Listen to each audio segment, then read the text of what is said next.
हमारी चर्चा पंचमेश को लेकर चल रही है, जो हमारी कुंडली के इष्ट ग्रह होते हैं और उनके स्वामी ग्रह या उनके देवता जो माने जाते हैं वो कुंडली के इष्ट देव माने जाते हैं। तो पहले मैंने मेष लगन के बारे में जानकारी दी, फिर वृष लगन के बारे में। आजकल हमारी चर्चा चल रही है मिथुन लगन की कुंडली में। शुक्राचार्य वो इस लगन कुंडली में पंचम और द्वादश भाव के मालिक हैं। इस लगन कुंडली के इष्ट ग्रह शुक्राचार्य बनते हैं, जिनके स्वामी लक्ष्मी माता और वैभव लक्ष्मी माता को, साथ में संतोषी माता को माना जाता है। जितने भी मिथुन लगन के जातक हैं, अगर वैभव लक्ष्मी का व्रत करते हैं, संतोषी माता का व्रत करते हैं, उनकी पूजा उपासना करते हैं, चाहे आपकी ग्रह गति कितनी भी अच्छी या कितनी भी खराब चल रही हो, अगर आप वैभव लक्ष्मी का पाठ पूजन करते हैं, संतोषी माता का पाठ पूजन करते हैं, तो खराब दशा में भी आपको सदैव बचने का रास्ता अवश्य देते रहेंगे, क्योंकि शुक्राचार्य या ये वैभव लक्ष्मी माता, संतोषी माता ही आपके इष्ट देव माने जाते हैं, इष्ट ग्रह माने जाते हैं शुक्राचार्य।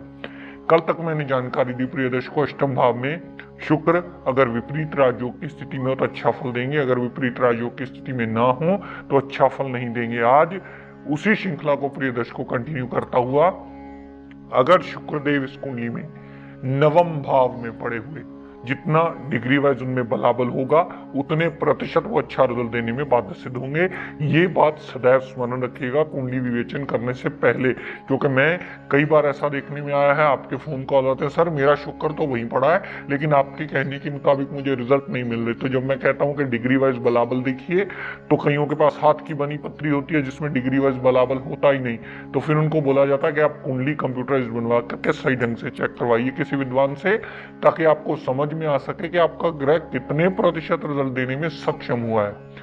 तो दर्शकों, अगर शुक्रदेव नवम भाव में पड़े हुए, यानी त्रिकोण का मालिक त्रिकोण में ही पड़ा हुआ, तो सदैव अपनी दशा अंतरदशा में लाभ देता मिलेगा। हम देखते ही कुंडली कहेंगे जातक बहुत ज्यादा भाग्यवान है, संतान होने के बाद उसका भाग्य राइज करता है, मेंटल स्ट्रेंथ बहुत रहती है, लव रोमांस में कामयाबी मिलती है, अनसर्टेन गेन्स होते हैं, विदेश यात्रा भी अवश्य करता है, जातक का पिता से बहुत ज्यादा लगाव होता है, जातक धर्म को मानने वाला होता है, जातक हायर टू हायर रिसर्च करने वाला होता है, धार्मिक यात्रा में वो विदेश भी जाता है। यहां से जितनी दृष्टि शुक्रदेव ने तीसरे भाव पर डाली, छोटे भाई बहन की सपोर्ट अवश्य मिलती है, छोटी मोटी यात्राएं अवश्य होती हैं, जितनी भी यात्राएं होती हैं वो सदैव उसे लाभ देती हैं।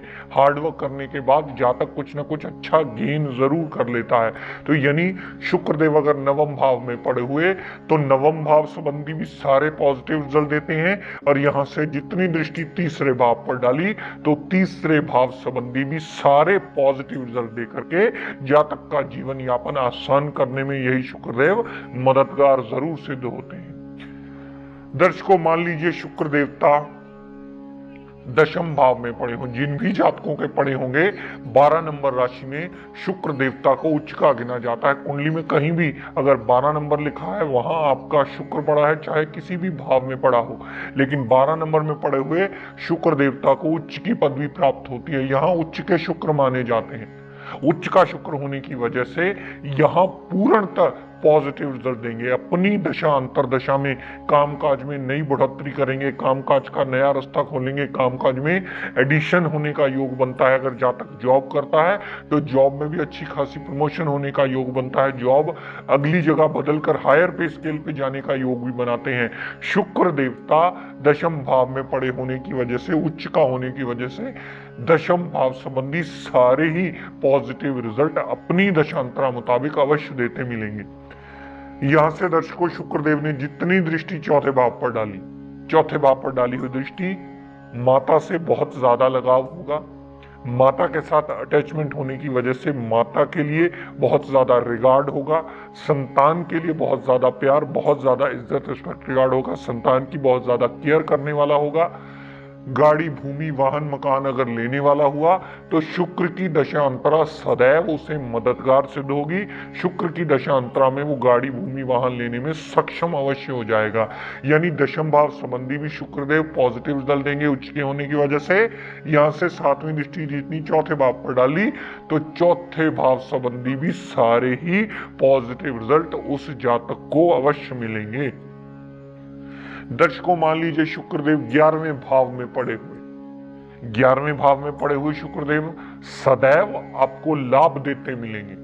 धन का अभाव शुक्र की दशांतरा में कभी नहीं रहने वाला। जातक विदेश यात्रा कर लेगा, बड़े भाई बहन से पूर्णतः सपोर्ट अवश्य मिलेगी। यहाँ छोटी मोटी अगर हेल्थ प्रॉब्लम हुई तो शुक्र की दशांतरा में चली अवश्य जाएंगी। यहां से शुक्रदेव ने जितनी दृष्टि पंचम भाव पर डाली तो पंचम भाव संबंधी सारे एडवांटेज के योग बनाएगी। पुत्री का योग अवश्य बना देती।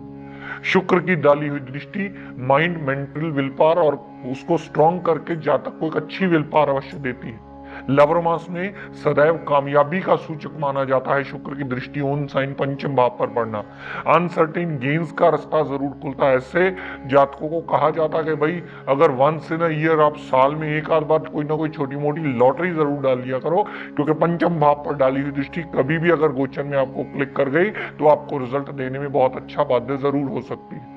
तो शुक्र देवता की 11वें भाव में पड़ी हुई प्लेसमेंट आपकी इच्छा पूर्ति करने में भी सदैव सहायक सिद्ध होती। जातक कोई भी इच्छा रखता है कि मुझे अपनी जिंदगी में ये चाहिए, मुझे ये चाहिए, अगर शुक्र देव में डिग्री वाइज बलाबल या क्षमता हुई तो शुक्र की दशा अंतरदशा उस जातक की इच्छा पूर्ति करने में सदैव उसे लाभान्वित करती है, सदैव उसे सपोर्ट करती है ताकि इच्छा पूर्ति हो जाए और जातक अपना जीवन यापन और बेहतर कर पाए।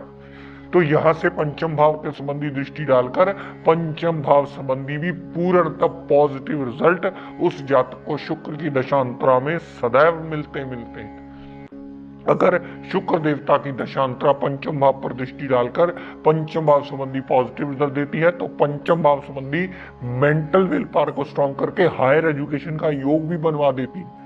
हायर एजुकेशन जातकों को पंचम भाव को पोस्ट ग्रेजुएशन का हाउस कहा जाता है। तो शुक्र की डाली हुई दृष्टि पंचम भाव पर पोस्ट ग्रेजुएशन का योग बना देती है और वो जातक हायर एजुकेशन जरूर गेन कर लेता है। दर्शकों, अगर शुक्रदेव 12वें भाव में पड़े हुए, 12वें भाव में पड़े हुए शुक्र देवता अगर सही मायने में विपरीत राजयोग की कंडीशन में आ गई, क्योंकि 12वें भाव में पड़े हुए शुक्र देवता दिग्बली माने जाते हैं, ये उनका अपना घर माना जाता है और इस कुंडली में अपना घर और दिग्बली होने की वजह से अगर 12वें भाव में पड़े होंगे तो सदैव डिग्री वाइज थोड़ी बहुत क्षमता होते हुए आपको लाभान्वित अवश्य करेंगे।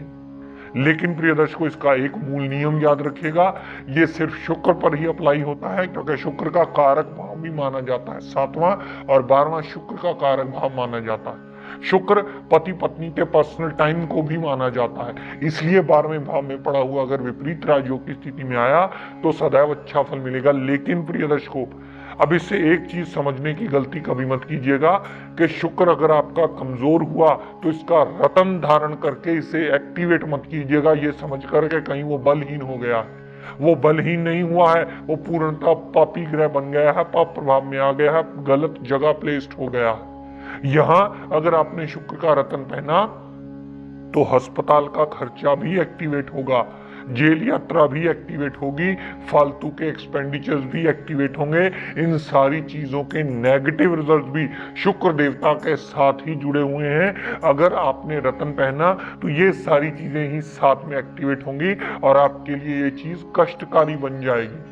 तो मेरे कहने का तात्पर्य प्रिय दर्शकों इतना कि रतन धारण करने से पहले ये अवश्य देख लें जिस ग्रह का आप रतन धारण करने जा रहे हैं उसकी कुंडली में प्लेसमेंट कहाँ है और वो कितना बलाबल लेकर के बैठा है। अगर उसकी कुंडली में कहीं भी प्लेसमेंट गलत हो गई और गलत प्लेसमेंट में आपने उसका रतन ये सोच के धारण कर लिया कि 1 5 9 तो धारण करना बनता ही है, तो वहां स्थिति सबसे ज्यादा दयनीय हो जाएगी आपकी, क्योंकि आपने उसको फायदा लेने के लिए धारण कर लिया है और उसकी गलत प्लेसमेंट आपको उसकी दशांतरा में मृत्यु तुल्य कष्ट देती मिलेगी।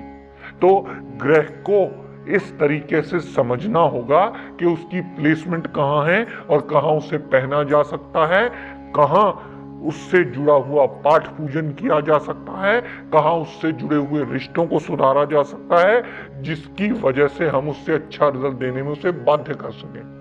एक नियम पे चीज कोई नहीं चलती, उसके दूसरे पहलू भी होते हैं जो देखने अति आवश्यक होते हैं। मैं पहले भी आपको बताता आया हूं प्रिय दर्शकों, ये कभी निर्णय मत कीजिएगा कि अगर इस लगन की कुंडली है तो इस ग्रह का दान कर दो, इस लगन की कुंडली है तो इस ग्रह का दान कर दो। उसके पहले उसकी प्लेसमेंट देख लीजिएगा। मान लीजिएगा मिथुन लगन की कुंडली, आप इसमें मंगल ही अति मारक मान लें कि वो 6 और 11वें भाव का मालिक है। लेकिन प्रिय दर्शकों, अगर मंगल ही 6, 8, 12 में पड़ा होकर विपरीत राजयोग की स्थिति में आ गया तो यही मंगल ग्रह सबसे अच्छा फल देने वाला। कभी भी कुंडली को इस बेस पर निर्धारण मत कीजिएगा कि मेरी देव लगन की कुंडली है मुझे दानवों के दान करने हैं, या मेरी दानव लगन की कुंडली है तो मुझे देवताओं के दान करने हैं। हो सकता है आपका लगन की कुंडली के विपरीत ग्रह यानी आपकी कुंडली में मारक ग्रह ही कुंडली का बेड़ा पार लगाने में सबसे ज्यादा सहायक हो। तो फिर ये पता कैसे चलेगा प्रिय दर्शकों? ये पता उसकी प्लेसमेंट से चलेगा। मिथुन लगन की कुंडली है जी, मंगल का दान शुरू कर दो, सदैव आपका रोग कष्ट खत्म ही होता मिलेगा, ऐसा नहीं होगा प्रिय दर्शकों। ये मंगल ही अगर 6, 8, 12 में पड़ा होगा तो आपका बेड़ा पार लगाने में सबसे ज्यादा मेजर रोल प्ले करेगा। तो सही विवेचन किसी विद्वान से करवा लीजिए। अगर पहली दूसरी बार आपको ना समझ में आए तो अपने आसपास जो भी विद्वान मिले उससे पूछ लीजिए कि सही ढंग से आपको ग्रह को कौन सा लाइन ऑफ ट्रीटमेंट देना है, ताकि उसकी चल रही दशा अंतरदशा आपको लाभ में बदल करके आपके लिए लाभान्वित सिद्ध हो। ये नियम एक फिक्स चीज में बांध करके नहीं होता है कि ये लगन है तो ये कर लो, ये लगन है तो ये कर लो। हो सकता है इस लगन की कुंडली में मंगल ही आपका सत्यानाश करने वाला हो सकता है कुंडली में मंगल ही विपरीत राजयोग बना करके अपनी दशांतरा में आपका बेड़ा पार लगाने वाला हो। तो ये चीज कुंडली टू कुंडली, प्लेसमेंट टू प्लेसमेंट वेरिएबल होती है। अगर आप इसे समझना सीख जाएंगे तो समझ लीजिएगा इस कुंडली का बहुत बड़ा स्तंभ आपने पार कर लिया। इस विद्या के एक मूल नियम को समझ गए हैं, जिसके बाद विवेचन करने में कभी गलती नहीं करेंगे। क्योंकि कुंडली टू कुंडली ये चीज वेरी करती है कि कौन सा ग्रह कारक बना, कौन सा ग्रह मारक बना। जरूरी नहीं कि अगर मिथुन लगन की कुंडली है तो बुध हर जगह आपको अच्छा ही रिजल्ट देगा। अगर बुध ही उठ के 6, 8, 12 में चला गया तो अपनी दशांतरा में मृत्यु तो कष्ट देता मिलेगा आपको। शुक्र देवता जो इस लगन कुंडली का इष्ट देव माना जाता है, शुक्राचार्य इस लगन कुंडली के इष्ट देव माने जाते हैं। अगर शुक्र देव कुंडली में इष्ट देव कहीं भी पड़े हो, लेकिन पाठ पूजन उनका करना सदैव हर मिथुन लगन के जातक के लिए लाभान्वित सिद्ध होगा। आप संतोषी माता का पाठ कर सकते हैं, वैभव लक्ष्मी का पाठ कर सकते हैं, उनके व्रत कर सकते हैं। ये हर मिथुन लगन का जातक कर सकता है। पाठ पूजन करना कभी किसी के लिए नुकसानदेह नहीं होता।